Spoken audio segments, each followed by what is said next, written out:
নমস্কাৰ ফেচবুক লাইভৰ এই অনুষ্ঠানলৈকে আদৰণি জনাইছোঁ আপোনালোক সকলোকে জেকেট হাতত লৈ আছোঁ এঘণ্টা পিছত মই দেভোজলৈকে উৰা মাৰিম আৰু মই অলপ আগতে খবৰ লৈছিলোঁ দেভোজত এতিয়া -8 ডিগ্ৰীলৈকে ঠাণ্ডা আছে আপোনালোকে অনুমান কৰিব পাৰে যে -8 ডিগ্ৰী মানে কিমান ঠাণ্ডা হ'ব যি নহওক এটা আমাৰ ৰাজ্যখনৰ বাবে এটা বিৰল গৌৰৱৰ ক্ষণ যে ৱৰ্ল্ড ইকনমিক ফৰামৰ দৰে এখন বিশিষ্ট প্লেটফৰ্মত য'ত নেকি গোটেই বিশ্বৰ উদ্যোগপতিসকল আহে পলিটিচিয়ানসকল আহে ইণ্টেলেকচুৱেলসকল আহে ইকনমিষ্টসকল আহে তেনেকুৱা এখন প্লেটফৰ্মত এইবাৰ প্ৰতিনিধিত্ব কৰিবলৈ অসমে সুযোগ পাইছে মই পুনৰ এবাৰ আপোনালোকৰ সকলোৰে শুভেচ্ছা বিচাৰিছোঁ যাতে অসমৰ বিষয়ে অসমৰ সম্ভাৱনা অসমৰ সম্পদৰ বিষয়ে মই বিশ্বৰ এই ইকনমিক ফৰামত বা অৰ্থনৈতিক সংস্থাৰ মঞ্চত ৰাজ্যখনৰ সম্ভাৱনা সম্পদ মানৱ সম্পদ গোটেই পৰ্যটনৰ সুবিধা এই সকলো বিষয়ে যাতে মই ক'ব পাৰোঁ আপোনালোকৰ শুভেচ্ছা বিচাৰিছোঁ যোৱাকালি আমাৰ বড়ো জনগোষ্ঠীৰ লোকসকলে বা মোৰ বড়ো ভাই ভনীসকলে ইমান ধুনীয়া বাগৰুম্বা নৃত্যৰ প্ৰদৰ্শন কৰিলে যে এতিয়া সমস্ত ভাৰতৰ ছ'চিয়েল মিডিয়াত ই অত্যন্ত ভাইৰেল হৈছে চাইনাই যেতিয়া অলিম্পিক পাতিছিলে অলিম্পিকৰ উদ্বোধনী অনুষ্ঠানৰ যি তেওঁলোকৰ যি এটা সৌন্দৰ্যৰ সৃষ্টি কৰিছিল সুন্দৰ কৰি চাইনাই অলিম্পিকৰ উদ্বোধনী শ্ব' কৰিছিলে আজি গোটেই ভাৰতবৰ্ষৰ লোকে আমাৰ বাগৰুম্বা নৃত্যক সেই উদ্বোধনী অনুষ্ঠানৰ লগত তুলনা কৰিছে আপোনালোকে চিন্তা কৰক চাইনাৰ দৰে এখন ৰাষ্ট্ৰৰ অলিম্পিকৰ উদ্বোধনী অনুষ্ঠান আৰু আমাৰ অসমত বাগৰুম্বা নৃত্যৰ প্ৰদৰ্শন আমাৰ ঐতিহ্য আমাৰ সংস্কৃতিয়ে আৰু আমাৰ শক্তিশালী প্ৰদৰ্শনে আজি চাইনাৰ দৰে এখন দেশৰ লগত অসমৰ তুলনা আৰম্ভ হৈছে প্ৰধানমন্ত্ৰী নৰেন্দ্ৰ মোদী ডাঙৰীয়াই যোৱা কালিৰ পৰা আজিলৈকে কেইবাটাও টুইট কৰিছে আৰু আপোনালোক সকলোৱে জানে যে সমগ্ৰ বিশ্বতে তেখেতৰ ফলোৱাৰ্ছ আছে ছ'চিয়েল মিডিয়াত ইনষ্টাগ্ৰামত ফেচবুকত টুইটাৰত আৰু প্ৰধানমন্ত্ৰী মোদী ডাঙৰীয়া এক প্ৰকাৰ অসমৰ ব্ৰেণ্ড এম্বেচেডৰৰ দৰে বাগৰুম্বা নৃত্যক আজি বিশ্বৰ মঞ্চলৈ লৈ যোৱাত সহায় কৰিছে মই যোৱাকালি বাগৰুম্বা নৃত্যত অংশগ্ৰহণ কৰা আমাৰ যুৱক যুৱতীসকলক বহুত ধন্যবাদ জনাইছোঁ BTC প্ৰশাসনক মুৰব্বী হাগ্ৰামা মহিলাৰী ডাঙৰীয়াক ধন্যবাদ জনাইছোঁ আৰু এই গোটেই অনুষ্ঠানটোতে আমাক বহুত সহায় কৰা বড়ো সমাজৰ আটাইকেইটা জাতীয় সংগঠনক মই পুনৰ এবাৰ ধন্যবাদ জনাইছোঁ আৰু এই অনুষ্ঠানত অংশগ্ৰহণ কৰা সকলো যুৱক যুৱতীক মই অন্তৰৰ গভীৰতম কোণৰ পৰা কৃতজ্ঞতা জনাইছোঁ আজি ৰাতিপুৱা আমাৰ বাবে আৰু এক সৌভাগ্যৰ দিন আছিল মই ৰাতিপুৱা মোৰ ভাষণত কৈছিলোঁ যে মুখ্যমন্ত্ৰী যিদিনাখন মই শপত লৈছিলোঁ 2021 চনৰ 10 মে তাৰিখে সিদিনাখন মই কল্পনাও কৰিব পৰা নাছিলোঁ যে মোৰ মুখ্যমন্ত্ৰীৰ কালত অসমত ছেমি কণ্ডাক্টৰ আহিব মোৰ মুখ্যমন্ত্ৰীৰ কালত অসমত ইউৰিয়া এমনিয়া ফেক্টৰী আহিব 3200 মেগাৱাটৰ থাৰ্মেল পাৱাৰ প্লেণ্ট আহিব বাঁহৰ পৰা ইথানেল নিৰ্মাণ হ'ব আৰু গুৱাহাটীৰ ৰিং ৰোড কাজিৰঙাৰ এলিভেটেড কৰিডৰ এয়া মোৰ কল্পনাৰ বাহিৰত আছিলে। অহা ফেব্ৰুৱাৰী মাহত গুৱাহাটী উত্তৰ গুৱাহাটীৰ মাজত ব্ৰহ্মপুত্ৰৰ দলঙো উদ্বোধন কৰিম। যোৰহাট মাজুলী দলঙৰ কামো কেইটামান দিনৰ পিছতেই পূৰ্ণ গতিত চলিব আৰম্ভ কৰিব। এতিয়া মই অপেক্ষা কৰিছোঁ কেন্দ্ৰীয় কেবিনেটৰ অনুমোদনৰ বাবে যোৰহাট আৰু নুমলীগড় আৰু গোলাঘাটৰ মাজত টানেলৰ যিটো আমাৰ প্ৰস্তাৱ তাৰ অনুমোদনৰ বাবে মই অপেক্ষা কৰিছোঁ। আজি মই যোৱাকালি অত্যন্ত দুখো পালোঁ যে কংগ্ৰেছ দলৰ সভাপতি সাংসদ গৌৰৱ গগৈ ডাঙৰীয়াই এই এলিভেটেড কৰিডৰটোৰ বিৰোধিতা কৰিছে।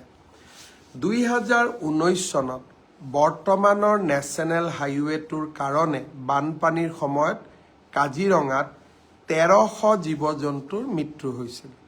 প্ৰতি বছৰে 300-400 জীৱ জন্তুৰ মৃত্যু হৈয়েই থাকে বানপানীৰ সময়ত।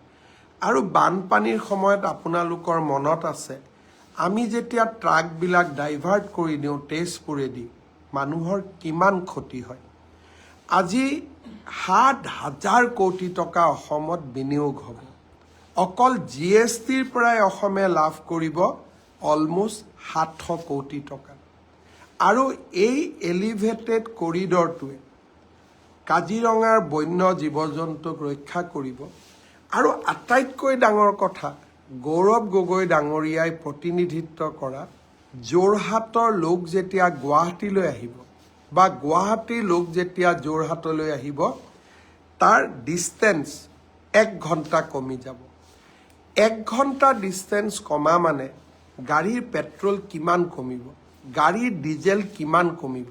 আপোনালোকে ইয়াৰ ইকনমিক ভেলুটো চিন্তা কৰক। ফ্লাইঅভাৰ এখন বনালোৱা আৰু ফ্লাইঅভাৰৰ ইকনমিক ইম্পেক্ট। আজি গুৱাহাটী জু ৰোডত ফ্লাইঅভাৰ হৈছে। চিন্তা কৰক আগতে গাড়ীৰ গিয়েৰ বদলাই ট্ৰেফিক জামত লাহে লাহে গাড়ী চলাওঁতে পেট্ৰল ডিজেল কিমান লাগিছিল। এতিয়া ফ্লাইঅভাৰ হোৱাৰ কাৰণে পেট্ৰল ডিজেলৰ খৰচ কিমান কমি গ'ল। গুৱাহাটী আৰু যোৰহাটৰ মাজত যদি 1 ঘণ্টাৰ দূৰত্ব কমি যায় এজন ব্যক্তিয়ে কিমান বেছি তেল ডিজেল পেট্ৰল সঞ্চয় কৰিব আপোনালোকে তাক এবাৰ মাত্ৰ ভাবি চাওক। আজি এই গৌৰৱ গগৈয়ে যোৰহাটত উৰণীয়া সেতু নিৰ্মাণৰো বিৰোধিতা কৰিছিল। কিন্তু মই আজিও কৈছোঁ যে আমি কাৰো বাধা নামানো। হিমালয়ো যদি অসমৰ উন্নতিৰ সন্মুখত থিয় হয় আমি হিমালয়ো পাৰ কৰিম। এইখন অটল, অবিচল আৰু আত্মবিশ্বাসী অসম। 3টা শব্দ মই আপোনালোকক ক'ব খোজোঁ, অটল, অবিচল আৰু আত্মবিশ্বাসী অসম। গৌৰৱ গগৈয়ে বিৰোধিতা কৰিছিলে। যোৰহাটত ফেব্ৰুৱাৰী মাহত আমি উৰণীয়া সেতুখন উদ্বোধন কৰিম। আৰু আজি যোৰহাটৰ এজন ৰাইজেও আমাক বিৰোধিতা কৰা নাই।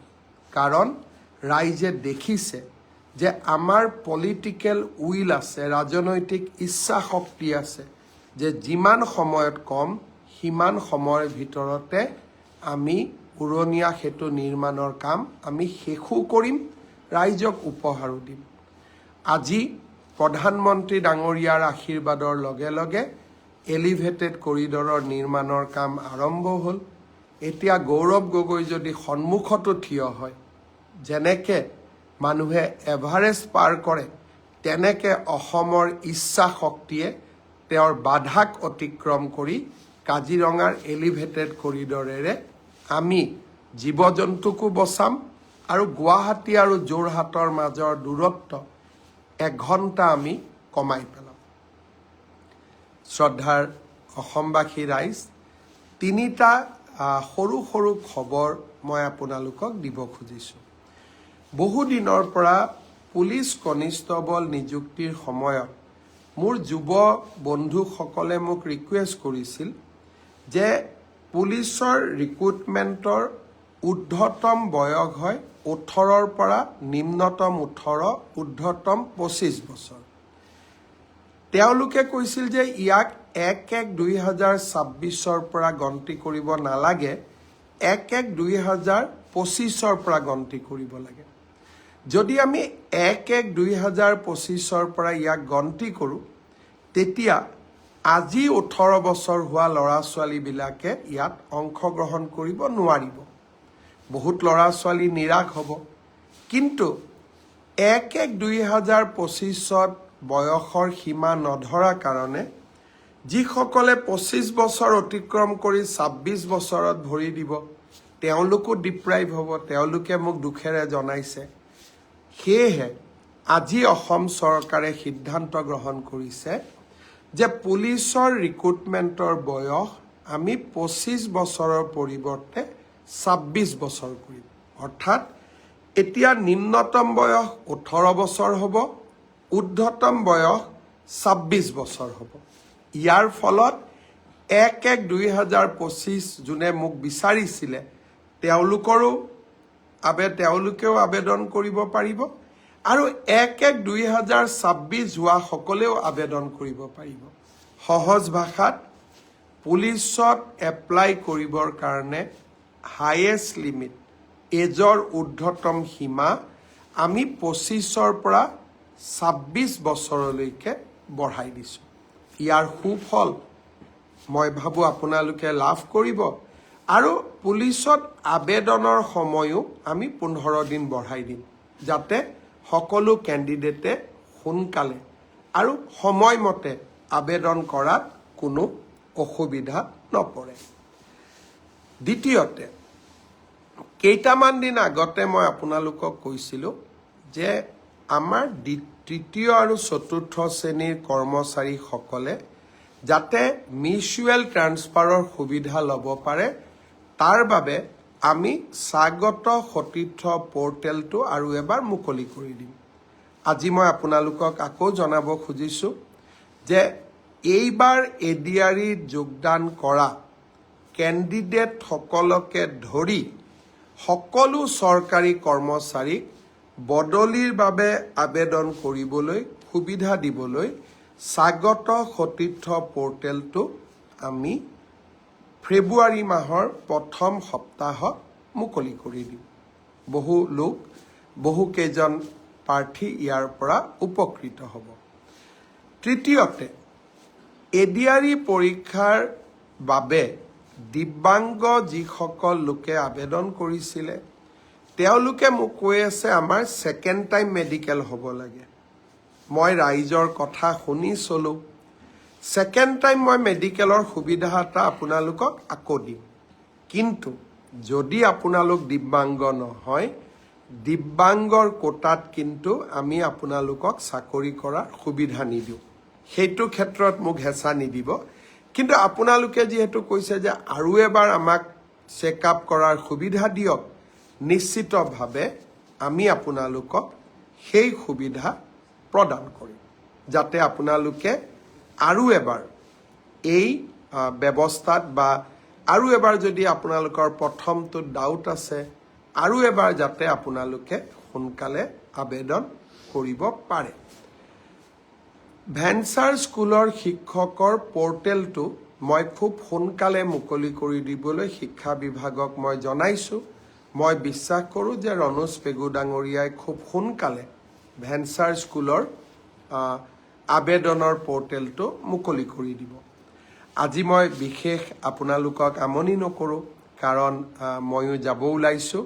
আপোনালোকে আশীৰ্বাদ কৰিব যাতে সুকলমে আপোনালোকৰ গৌৰৱ, আপোনালোকৰ স্বাভিমান, আপোনালোকৰ অহংকাৰক মই প্ৰতিনিধিত্ব কৰিব পাৰোঁ, আৰু অসমলৈ সুন্দৰভাৱে উভতি আহিব পাৰোঁ, যাতে ৰাইজৰ সেৱাত আৰু কাম কৰি যাব পাৰোঁ। মোৰ অনুপস্থিতিত যদি কিবা কাৰণত অসম কেবিনেটৰ বৈঠক অনুষ্ঠিত কৰিবলগীয়া হয়, মই 24 তাৰিখে ৰাতিপুৱাই গুৱাহাটীত আহি পাম। কিন্তু আজিৰ পৰা 24 তাৰিখলৈকে যদি কিবা কাৰণত অসম কেবিনেটৰ বৈঠক আহ্বান কৰিবলগীয়া হয়, তেতিয়াহ'লে তাত আমাৰ মন্ত্ৰী ৰঞ্জিত দাস ডাঙৰীয়াই সভাপতিত্ব কৰিব বা অধ্যক্ষতা কৰিব।